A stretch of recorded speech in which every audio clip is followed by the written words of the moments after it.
In what current struggle right now might God truly be shaping your heart, your perspective, or maybe even your very purpose? Hmm. Life as we all journey through it, it inevitably brings pressures, doesn't it? It really It does. brings challenges that can feel, utterly overwhelming sometimes, moments that seem entirely beyond our control. Right. We've all been there, haven't we? Times when the weight of the world seems to press in or the path ahead just darkens, Hmm. and we find ourselves searching, maybe even desperately, for some meaning, for a reason behind all the difficulty. Yes, looking for that why. Exactly. But what if these moments, these intense pressures, these very struggles that test our limits, what if they aren't random at all? What if there's something more going on? Right. What if they are, in fact, part of a deeper, an intentional process, like a divine craftsmanship at work within us? It's a profound thought, isn't it? To really consider that the struggles we face, the things that make us so uncomfortable, might actually be carefully orchestrated. Orchestrated. Yes, not for our breaking, but for our making. It shifts the perspective entirely. That really changes things. It does, and it immediately brings to mind one of the most, ancient and powerful metaphors from the scriptures, a truth etched into faith for millennia. Okay. It comes from Isaiah, chapter 64, verse 8. It beautifully reminds us, "Yet you, Lord, are our Father. We are the clay. You are the potter. We are all the work of your hand." Oh, the potter and the clay. That's such a vivid image, isn't it? So tactile. It really is. It paints a picture not of some distant, indifferent creator, but, well, one who is intimately involved. Truly hands-on, if you will. Mm. Hands-on. And this isn't about just arbitrary force. It implies precision, immense care, and a deep, loving intention behind every touch. Every single action. Every press, every stretch of our lives. It suggests that even, maybe especially, Right. through our trials, there's a deliberate hand at work. Exactly. And that imagery, it offers such a comforting assurance, don't you think? It means that even when we feel weakest, when life feels like it's just crushing us under this immense weight, God isn't merely present as an observer. He's not just watching. No, he is actively engaged, working with a divine purpose that honestly probably extends far beyond our immediate understanding. Right, we can't always see the big picture. Precisely. He's shaping character, maybe deepening our dependence on him, and forming us into something, beautiful and profoundly useful for his purposes. So our time together right now is really about leaning into that truth. Yes, exactly. Leaning into the sacred truth, kind of exploring how this divine shaping happens, and maybe reflecting on some powerful real-life examples. Okay. Examples where profound struggle wasn't just wasted, but instead became the very crucible, the very place from which a greater purpose emerged. It's a message that resonates so deeply, I think, because at some point we all find ourselves in the potter's hands experiencing these moments of intense formation. We do. And when you think about the potter's process, it's not always gentle, is it? No, not at all. That's a key point.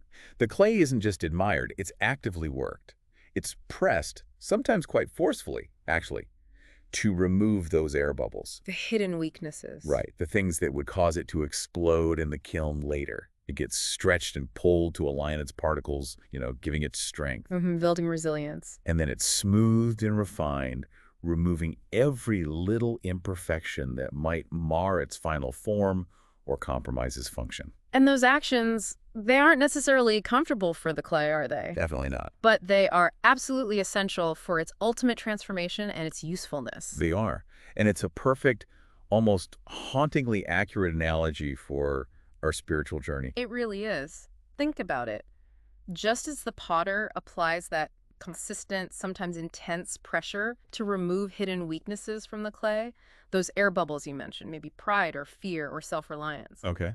God allows pressures in our lives to refine our character. That stretching, it expands our capacity, our faith, helping us grow beyond what we ever thought possible. Maybe to hold more, to serve more, to love more. I see. And the smoothing. The smoothing. That's about removing our rough edges, isn't it? The imperfections, those sharp corners that might hinder our usefulness. Or prevent us from fully reflecting his image. Exactly. Every single step, every push and pull, every moment of heat or cooling, it's all for a greater good. For our ultimate formation into a vessel fit for his master plan. It's really a process of purification and strengthening. That brings to mind a really powerful story that seems to embody this perfectly. The story of a dedicated teacher, I believe she was in California. Okay. Imagine this. It was relatively recently, 2023. Her entire life was just irrevocably changed by a devastating wildfire. Oh, wow. And it wasn't just a house fire, it swept through her whole community. It took her home, her classroom materials, nearly all her physical possessions. What's singing? Everything. She was left devastated, displaced, Yeah. and that feeling of utter helplessness in the face of something so destructive, so chaotic, it's hard to even fathom. Absolutely It devastating. was a loss that shook her right to her very foundations. Her experience. It perfectly illustrates how God works, even in the midst of that kind of extreme pressure, even in the chaos of what feels like complete destruction. Mhm. Despite losing everything material, the story goes she clung fiercely to her faith. Instead of just giving in to despair. Right. Instead of succumbing, instead of retreating into isolation, which would be so easy to do, she channeled her raw grief, her energy, into selfless action. How so? She began volunteering, tirelessly apparently, at a temporary shelter set up for others who had also lost everything. So she was surrounded by people going through the exact same thing. Exactly, a place filled with shared, profound, disorienting loss. And it was there, wasn't it? Amidst the rubble of her own life and the shared grief, that she found something remarkable, something new. Yes. She often recounts it herself, saying something like, "In the middle of losing everything, when all I saw was ashes, God gave me a new sense of purpose." Wow. So her trial became a profound turning point, a powerful new beginning, not an ending. Precisely. The fire, which seemed to take everything, actually cleared the ground for something new to grow. That's the transformative power we're talking about, isn't it? That divine alchemy where pain is turned into purpose. It is. Her response to that overwhelming pressure wasn't to shrink or break or become bitter. It was to yield, to serve, to look beyond herself. And from that yielded spirit, Something concrete, lasting, and deeply impactful emerged. Her experience, her willingness to step into that shared suffering, led her to launch a nonprofit organization. really. Yes. And it isn't just about general helping out, it's specifically dedicated to helping other families recover from the aftermath of natural disasters, providing emotional support, resources, a path forward. So it wasn't just a coping mechanism for her. No, it seems it was much more a divine redirection, you could say, a new, beautiful purpose born directly from her deepest pain. It's a testament to what God can form from the most difficult circumstances. It's truly incredible to witness something like that. It demonstrates with such clarity that when we yield to God's hands, even the most devastating losses, the most profound experiences of brokenness, they can become powerful catalysts for something profoundly meaningful, something that blesses not just us, but countless others. In ways we could never have imagined before the trial began. Exactly. But, this isn't just about those acute, sudden tragedies, the dramatic, fiery trials. Sometimes the shaping happens through a long, quiet struggle. That's a very important point, an often invisible struggle, a persistent pressure that tests endurance in a different way. Right. Indeed.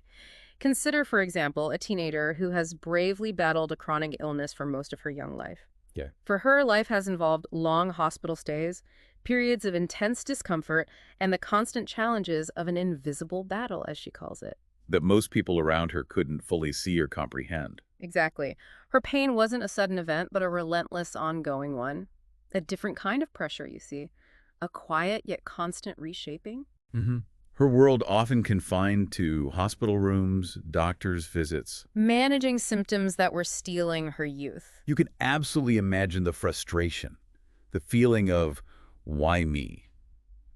That must just bubble up in a situation like that. Of course. It would be so easy to fall into despair, wouldn't it? Mm. To feel isolated and maybe purposeless when your peers are out there living what seems like a carefree existence. Absolutely.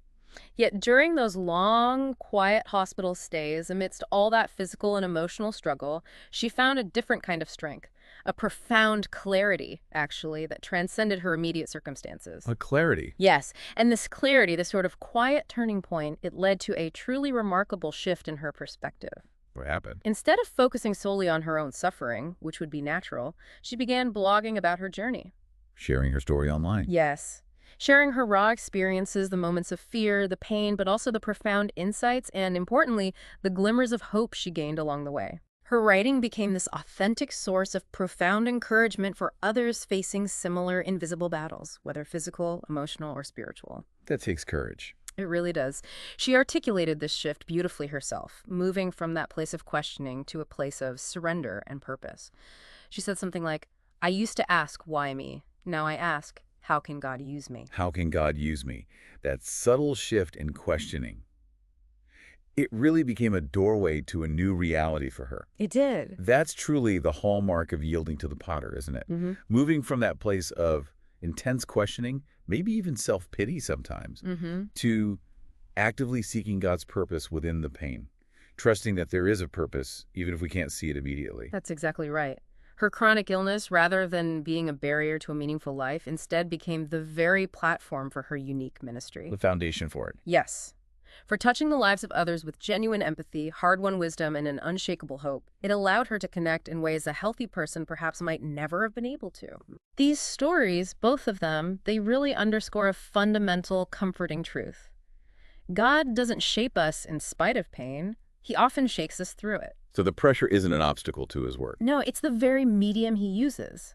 Just like a potter needs the right consistency of clay and applies the right amount of force, maybe heat and time, Okay. God uses the specific, unique circumstances of our lives, our particular pressures and trials, to form us, to refine us, to make us into who he intends us to be. And he knows what each of us needs. Precisely. He knows exactly what kind of pressure each of us needs for our own unique development. And when we surrender, when we truly yield our lives, our struggles, our uncertainties, our deepest hurts, even our unanswered questions, when we place those into his loving, capable hands, we discover that the pressure is never, ever purposeless. Never wasted. Every stretch, every squeeze, every moment of discomfort, every period of intense heat in the kiln of life, it has an intentional design behind it.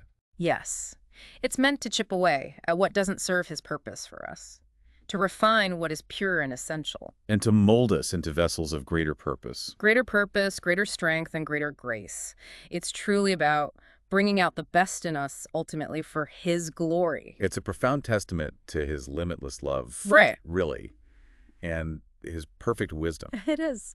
Because we, in our limited human perspective, we might only see the immediate pain, right? The overwhelming struggle, the broken pieces scattered around. That's usually all we can see. But he, the master potter, sees the finished vessel. He sees the beautiful purpose that is patiently being formed within us. So it fundamentally comes down to trust. It really does. Trusting that his hands are careful, precise, and infinitely loving, even when the process feels excruciatingly difficult. Even when we can't see the final outcome. Especially then, he is never arbitrary in his shaping, never random. It's about understanding that he is always active, always intimately present, always working for our ultimate good, our ultimate formation, his ultimate purpose. He is not absent in the struggle. He is fundamentally involved in it, weaving our experiences, even the most painful ones, into the rich tapestry of our unique purpose, preparing us for what lies ahead. Preparing us. Yes. So when life presses in, when the challenges feel insurmountable, when you feel stretched thin or maybe refined by fire, remember that comforting assurance. The potter's hands are actively, lovingly at work. He's not breaking you without reason. No. He's forming you with precise intention. Every bit of pain, every moment of pressure, every tear shed, it is never wasted. Yeah.